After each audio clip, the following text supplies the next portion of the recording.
Okay, I'm speaking here with Bonnie Kennedy, the executive director. One of the issues that has come up is these are very, very important items that are dealt with here. People have frustrations and they'd like to see them addressed. Have you got any frustrations and have they been addressed by what's going on at this conference?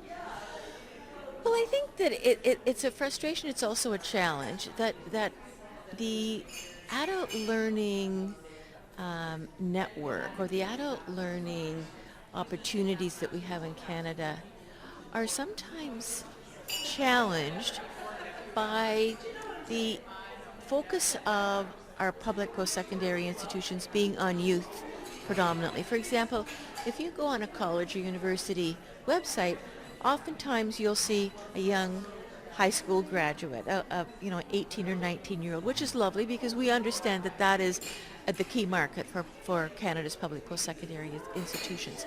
But somewhere I would like to see someone who has some life experience because that's what CAPLA is all about, experiential learning coming from the workplace, coming from life. And I would, as an adult, if I want to get a post-secondary diploma or degree, and I would like my prior learning to be taken into account, whether I have transfer credits, whether I have work experience. I want my skills and competencies to be assessed, but I also need to see myself in the institutional milieu or in the institutional identity. So I'd like to see some older faces on websites as an example. I would also like to see recognition of prior learning somewhere that's not buried under a lot of admission policies or continuing education departments. I'd like to see it right up front. So if I'm a returning student, I want to go back to school as part of my life learning, or I want to transition from work to back to learning, I want to see that my experience matters and my skills and competencies are going to be assessed, or I have the opportunity of expressing my knowledge and skills against some of the academic requirements. So in other words, that's what I would like my PLA to count, but I don't know if it's going to count because I can't see PLA or RPL anywhere on the website. So I think that that's part of the awareness that is the challenge, and I think we'll continue to fight that one for a long time. Now, speaking of positives, one thing that's very noticeable about the documents which I've read through, there's no gender bias, there's no age bias, which you've talked about, and it really does address a wide spectrum of individuals, Canadians, different provinces and territories, and of course immigrants, extremely important. Was that one of the goals, is to have this wide spectrum addressed?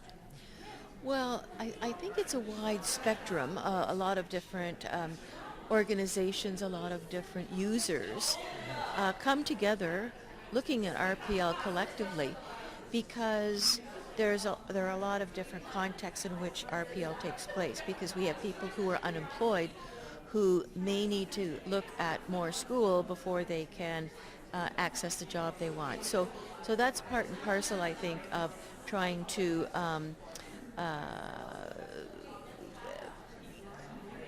connect with one particular aspect of RPL, which is the advising component.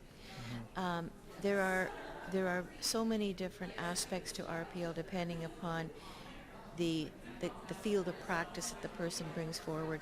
The regulatory community, for example, is very interested in assessing skills and competencies as well.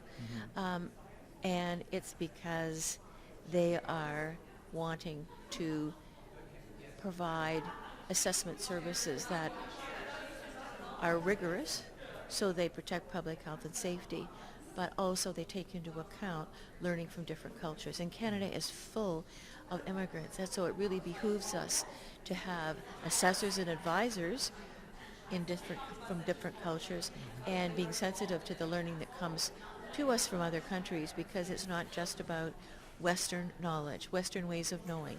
It's about other ways of knowing from other cultures, because we're full of different cultures in Canada. So there are all kinds of complexities around RPL. If it were easy, we would have done it years ago. So we're still on the path of development. Now, I don't want to put the pressure on you, but can we conclude by saying, and now the work begins? Always. The work never stops. Great. Thank you very much for taking time. Pleasure.